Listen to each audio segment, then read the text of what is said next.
측은 특히 고유정의 잔혹함 그리고 또 폭력성을 강조하면서 이 친권 상실의 필요성을 호소하고 있는데요.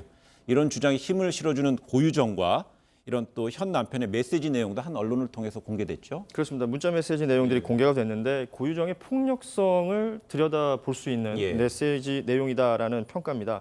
일단은 그 고유정이 이제 의부다들, 이 A군으로 지칭하겠습니다. 이 의부다들이 숨지기 6개월 전에 서로 주고받았던 문자 메시지, 그리고 숨지기 5일 전에 주고받았던 문자 메시지 내용들인데 지금 보시는 거는 이 고유정이 이제 유산을 경험하게 되고 유산 이후에 가출을 했다라는 게 그동안 뭐 보도를 통해서 알려졌었는데요. 그때 당시에 주고받았던 문자 메시지고 남편이 이제 아이의 사진으로 카톡 프로필을 바꾸니까 이 부분에 있어서 갓 품은 아이도 지키지 못한 주제, 그러니까 자신이 유산을 했던 부분들에 대해서 이렇게 언급하면서 뭐 여러 가지 험한 말들을 이렇게 메시지로 보냈던 내용들이 있습니다.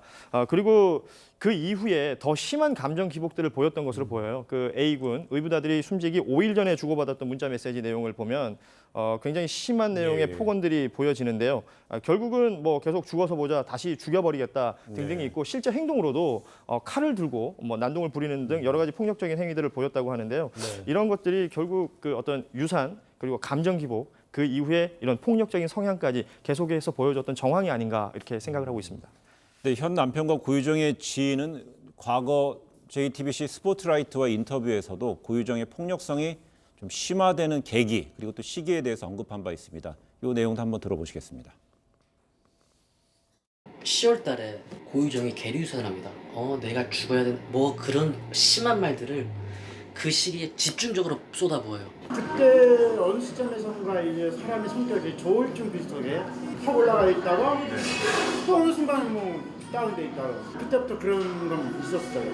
진짜 무서운 적이 한 번 있었거든요. 딱 한 번. 쌍욕을 하면서요. 계속 그때가 유산할 때인 것 같아요. 청각 얘기를 하는데 맨정신으로 남한테 그런 얘기를 못하거든요. 업무적인 걸 하려는 게 아니고 개인적인 걸 하려니까 간단한 거예요.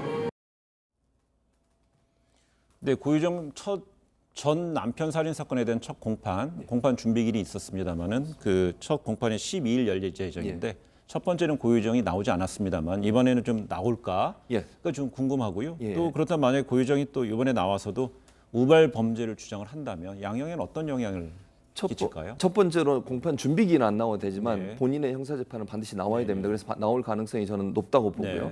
두 번째로 양형에 이제 본인은 계속 우발적 범죄, 전 남편이 성폭행을 하려고 해서 그걸 막는 과정에서 우발적 범죄를 한다고 하면 본인의 신체도 일부 보존해 달라고까지 요청을 했지 않습니까? 그러면 그 이유가 결국은 제가 볼 때는 본인의 형량을 좀 낮춰보려는 의도인 것 같아요. 살해한 거는 인정을 해요. 그런데 이게 우발적인 범죄이지 계획적 범죄가 아니라고 주장을 하는데 그럼에도 불구하고 우발적 범죄를 하더라도 시체를 훼손한 부분 때문에 최근에 관련 중형이 내려지는 판례가 이어지고 맞습니다. 있는 거잖아요. 지금 말씀하신 것처럼 2010년에 부산에 엽기적인 살인 사건이 있었습니다. 그때도 건물주를 목졸라 살해한 뒤 시신을 훼손한 범인에게 무기징역이 내려진 적이 있었고요. 2015년 화성에서도 육절기 살인 사건이라고 알려지고 있는데 집주인 여성을 살해한 뒤 육절기를 이용해 시신을 훼손했는데 이것도 무기징역이 내려졌고요. 2019년 춘천에서도 여자친구를 목졸라 살해한 뒤 흉기로 시신을 훼손했는데 무기징역이 내려졌어요. 특히 부산 같은 경우에 우발적 범죄임에도 불구하고 시신을 훼손했다는 이유로 무기징역이 내려진 걸 보면 시신을 훼손한 이유 때문에라도 아마 중형을 피하기 어렵지 않겠나 이렇게 판단이 되고 있습니다.